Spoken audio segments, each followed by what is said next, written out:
What do you got to say about the sister in Texas who was attacked, the Amazon worker who was attacked in the Houston apartment building by the two racist old ladies? Yeah, it's sad. No, these type of stories, I'm happy that went viral because um these stories don't they happen all the time. And these stories don't get out there like that. You know, workers get mistreated all the time. I seen it. And that used to be me as well. I used to be a delivery worker at one point in time. And I remember going to a house and this white woman literally had a sign that said no allowed. And What? we talking about like early 2000s. So racism is very much still alive. Oh We know yes. that. And what's sad is that workers will literally take that. They will take that. Like we were delivering there. And I'm like, yo, how the hell this company got a contract with this woman who got a sign that said no allowed? And literally, she didn't even want to see me. She made my driver deliver the package because I had to stay in the truck. This is a resident or this So is a this business? is a residence. This is a Wow. residence. So when that story came out, it just flashback to what that happened, that one situation with me. Wow. I remember that happened. So these things, and this is the beauty of social media, we got to use that tool now. It's a tool for us to have our stories out there as workers. And it really infuriates me because Amazon is very much aware of this. They're aware of this. They know what we're subjected to, but do they care? No, they're not going to care. What, what bothers them is their PR though. So that video going viral, other stories. There's another woman who I've been helping under the table for a very long time. Christina Brown, her sister Pushan Brown, an Amazon worker who died because she was COVID testing her colleagues because Amazon told her to do that. And she died and left behind a 12-year-old daughter, Gabby. And now Amazon offered her 2 months of counseling. Meanwhile, this 12-year-old gonna grow up without a mother, but y'all offer her 2 months of counseling. So these type of stories, and I'll put you in touch with her too after this. These type of stories don't get heard. And these voices, and this is black and brown people. Amazon, no matter where you at in the country, Amazon employs majority black and brown people. I opened up 3 warehouses, same demographics. Same thing I mentioned in Bessemer, Alabama, the same demographics in Shaolin. 85% black and brown, 80% black women. So they're deliberately destroying our communities. They set up shop. They put these warehouses right outside the hood. They hire everybody from the hood, which is great. I love the fact that we get opportunity to have a job. I don't take that from Amazon. They do give people, because I was working next to convicted felons, sex offenders, murderers. I had them all. Yep. And I made them productive. And I made them productive because they respected me.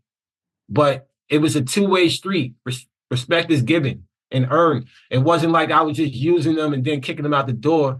I was teaching them things and also putting them on the same level as me. And that's why I gained the respect I did in my short time there. And these stories about workers, especially the women in Texas, we need something to happen. I'm talking about accountability. Jeff Bezos is no longer CEO, but he's the largest shareholder. He needs to be held accountable. Andy Jassy needs to be held When you say accountable. held accountable, All what of do you the mean? They need to be brought in, not just to get a slap on the wrist for these committees, whatever they be doing in Congress, but they need to be prosecuted. There you go. You're talking about not only workers being Harassed, killed, accosted, killed. harassed.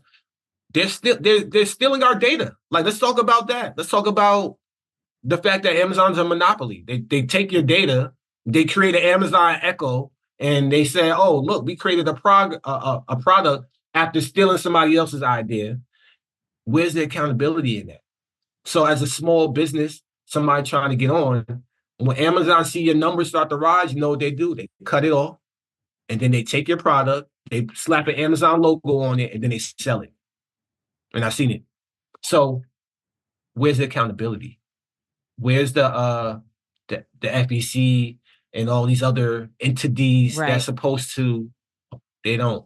There's no checks and balances with these billionaires. And it's not just it's all of the billionaires. Facebook, Google, Twitter, we can go on and on. They all have political ties and they buy these politicians off all the time. What are 3 steps for creating a union where there isn't one currently within a company? Yeah. Oh, we didn't talk about that. True. Yeah. To start a union, you have to have 30. This is the American way. You have to have 30% of your workforce. So to start up, you have to initially, I would say, make your own workers committee. Get you a couple of your friends, colleagues, form your workers committee first. That's very important, your workers committee. Then you start the campaign. Um, a lot of people are like, oh, we need money, this, that, and third. Like, no, when you don't need money and all of that. It'll come as you organize. When we won against Amazon, we had $2 in our bank account, $2.55 to be exact. So we had no money. We had a GoFundMe. That's how we survived. We didn't, Right. but that 300 days outside the bus stop, no money, no resources, no support, right? It's just people power. Mm-hmm. So start the group workers committee, then you get 30% of your workforce. So you have 10 people, you need 3 of them to sign up for whatever union that you're creating. You can create a union. It's easy. Create one, just like you create any other group. You get your 3 people or however many, and you go to the NLRB and you submit that into The the NLRB. NLRB?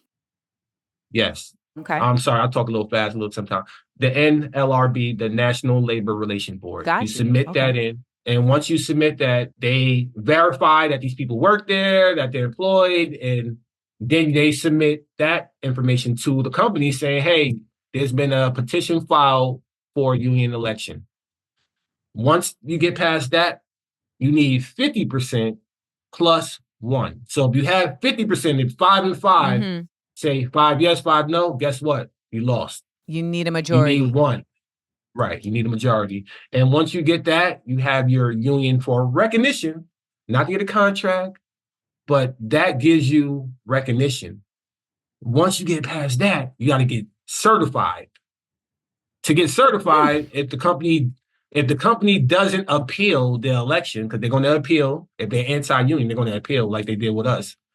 After you get past the appeals and all that, can be in court for 8 months, 9 months. Then the government says, yay, you won. But we knew this already. But here's your official certification. That still doesn't help you get a contract. It just moves you along saying that the company can no longer reverse the election. This sounds like the United Nations. Okay, keep going. Exactly. So it's like like you said, hamster wheel. A revolving hamster wheel. And now that you're certified, you have to get a bargaining order to get the company to negotiate. But guess what? Guess what this company does with millions of dollars and $1 million lawyers? They appeal all of this stuff. And that stops it from going forward. By the time you get to the table, you may not even have any workers there because they done fired everybody. That's what the problem is in the process. So we done won. It's already been 2 years since we won. We won in 2022. It's 2024. And you haven't been able to get to the table to negotiate because they keep appealing. We don't even have a bargaining order. Because they've been appealing. Yes. But not just because they're appealing, because we allow them to. There's no laws.